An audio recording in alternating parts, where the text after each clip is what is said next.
Γεια σε όλους, μπείτε με εδώ, καλώς ήρθατε σε ακόμα ένα vlog. Είχα καιρό να κάνω vlog και κυρίως αρχίσαμε τη γραμματική. Κυρίως επειδή δεν έβρισκα θέμα. Ωστόσο ένα θέμα που κίνησε το ενδιαφέρον μου τελευταία, επειδή με επηρέασε άμεσα, ήταν τα copyright strikes, copyright claims όπως τα λέτε, που γίνονται στο YouTube. Τέλος πάντων, τα copyright claims, copyright strikes στο YouTube είναι είναι ένα σύστημα με το οποίο το YouTube αποτρέπει την χρήση πνευματικού υλικού από άλλους χρήστες που ουσιαστικά δεν κατέχουν τελικά αυτά. Έγινε πρόσφατα και σε μένα ένα τέτοιο copyright claim για το τραγούδι μου το Momentum.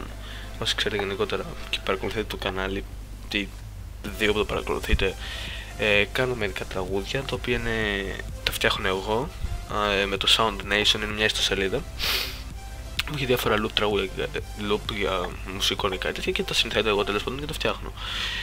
Και μου έκανε λοιπόν copyright report μια εταιρεία που λεγόταν TuneCore.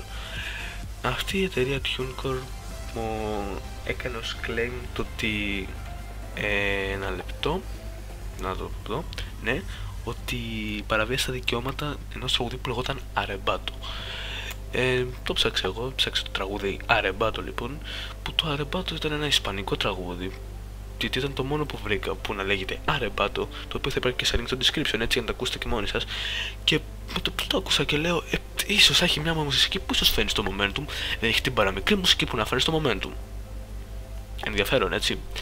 Και τέλος πάντων, αυτό στην περίπτωση που δεν αντιδρούσα, επειδή μιλάμε τώρα για ένα κανάλι που έχει γύρω στους 3.000 subs και έρχεται και σου κάνει copyright claim, κάτι που δεν ισχύει. Ωστόσο έστειλα μήνυμα πίσω και είπα το γεγονός ότι σας κλέβω κάτι, ξέρω εγώ, δηλαδή χρησιμοποίησα loop μουσικής που δεν υπάρχει καν στο βίντεο σας και μου λέτε ότι κλέβω τα πνευματικά σας δικαιώματα. Επίσης πρόσθεσα ότι ποτέ δεν έχω βγάλει χρήματα από τα βίντεο με τις μουσικές που κάνω, έτσι και λέω, γι' αυτό σας αφήνω να τα κατεβάσετε και δωρεάν αν θέλετε.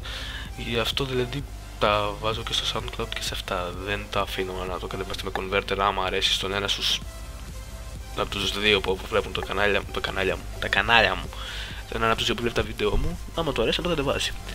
Δεν έχω εκμεταλλευτεί χρηματικά αυτά, πρώτα απ' όλα και επειδή και τα loops του Sound Nation δεν μου ανήκουν. Δεν τα έχω παράξει εγώ, ωστόσο απλά τα χρησιμοποιώ, δηλαδή δεν τα χρησιμοποιώ αυτούσια, τα αλλάζω. Τέλος πάντων, για να μπούμε στο θέμα μας. Δεν είναι λογικό ένα κανάλι 3.000 subs να έρθει και να βγάλει χρήματα συσσαγωγικά ή να εξουδετερώσει ένα κανάλι των 80 subs. Δεν ήταν βάσιμη κατηγορία, δεν υπήρχε κάποιος λόγος αυτός. Έχουν κλείσει κανάλια του εξωτερικού, έχουν χάσει χρήματα που για εκείνους είναι ακόμα χειρότερο, γιατί έχουν αφοσιωθεί σε αυτή τη δουλειά στο YouTubing, όπως το Alternative History Hub που είχε χάσει για ένα διάστημα από report που τους κάνανε δίχως λόγο την ικανότητα να διαχειρίζονται τα λεφτά από τα βίντεο, δεν μπορούσαν να βάζουν διαφημίσεις. Ένας τύπος που κάνει review σε υπολογιστές και κάτι τέτοιο του κάνανε claim, δεν ξέρω κι εγώ για ποιον λόγο, και έχασε νομίζω τον λογαριασμό του για 3 εβδομάδες και όλα τα λεφτά τα έχασε.